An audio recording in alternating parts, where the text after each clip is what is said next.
the golden sheet of paper instead in front of you. And the story I'm going to tell relates to the bottom half of that piece of paper.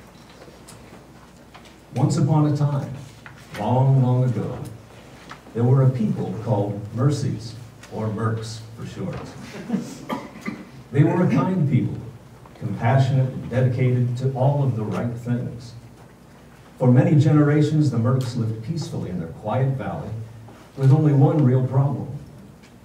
There was only one path out of the valley, winding up through the hills and finally to the highest mountain peak, before it led back down to whatever was on the other side. Now, the Mercs had no real idea what kind of world was outside the valley, because none of them had ever been past the mountaintop. Why, you might ask? Well, it wasn't for lack of desire. Indeed, most of the Mercs were quite curious about the world outside of their valley. Over the years, many had made the long climb up the path, but none had made it past the giant. That's right. The giant known as R, the giant of resistance, had, for as long as any of the Mercs could remember, lived on the mountain peak and had prevented any of them from passing through. In fact, whenever anyone had tried, the giant would swing his mighty leg with its heavy hobnailed boot and kick the Merc or Mercs back down the path. So it had always been. Then, one day, something was different. No one knew quite how it started, the idea, the desire, but the Mercs whispered about change. The air of the Merc village rang with declarations of, "We can do more and we can do better," and even, "There may be others who need what we can offer." And of course, a committee was formed.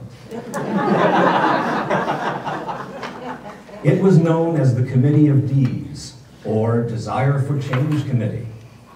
Again, as is the way of such things, the D's realized right away that they needed a leader.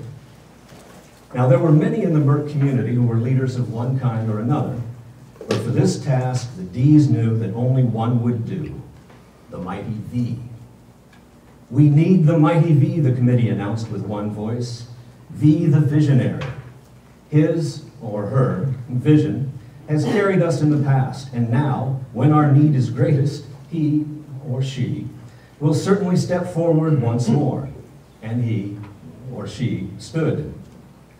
"I see us all on the mountaintop, free to move, free to grow," V preached to the committee. The Mercs cheered. "I will lead us to that mountaintop. However, I will need my sidekick, the ever-steady F of the first step. He, or she, of the concrete, the measurable first steps that our people will embrace and follow." V continued. "But F and I cannot do this alone. You, the people, my fellow Mercs, are critical to the life of my vision and the path of V, or of F. Now we must all join hands to summon the mystical, the magical, the S essence, or sessence, that will bless our mission with the powerful gifts of communication, education, policies and procedures, and more." And this they did, and they were indeed blessed. "So be it," proclaimed the mighty V. "Now we move."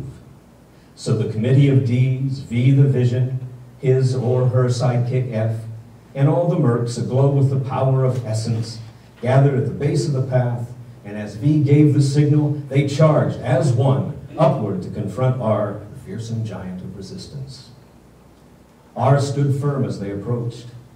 The first to come into view was V the vision, then first step F, and then, roaring fiercely, the massed strength of the entire Merc community.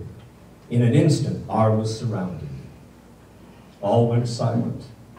Then, quietly at first, R whispered, "While it may be true that this time a few of you may find your way past me, most of you will soon be rolling head over heels back down the path." R's anger grew as he continued. "I know what is best. You think of me as an obstacle, a curse, but I am protecting you. I hold tight to all that is dear, all that is tried and true. I keep you safe within the valley that has nurtured and supported you for so long." "Enough," declared an impatient Merc. "R, the giant of resistance, has held us back long enough. We are the future. We ride the tides of change that will not, that cannot be denied. That's right, raged another merc. And if R will not move, he or she must be destroyed. With that, the masked mercs began to close in on the giant R. But just as the deadly conflict seemed inevitable, a simple no was heard. And again, the same voice commanded, no. It was V, the vision, emerging from where he or she had been lost in the crowd. V turned and said, I am V, and this is not my way. R's words are not without merit. He or she is right to point out that some of what we have always been has value and will always be a part of what we are as the Merc community.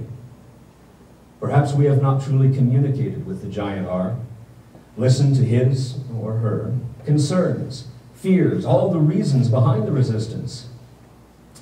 It seemed to me that R is as much a part of our community as any Merc here.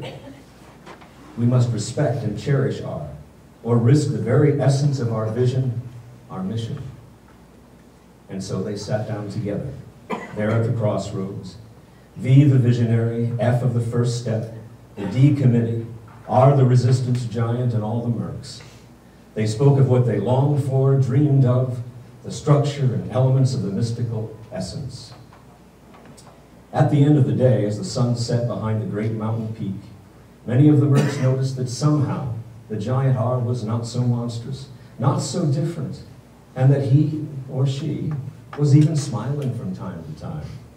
Still a giant, yes, but willing to listen and confident that he or she would be heard. Is there a happily ever after to close this story? That, my friends, my fellow Mercs, is up to all of us.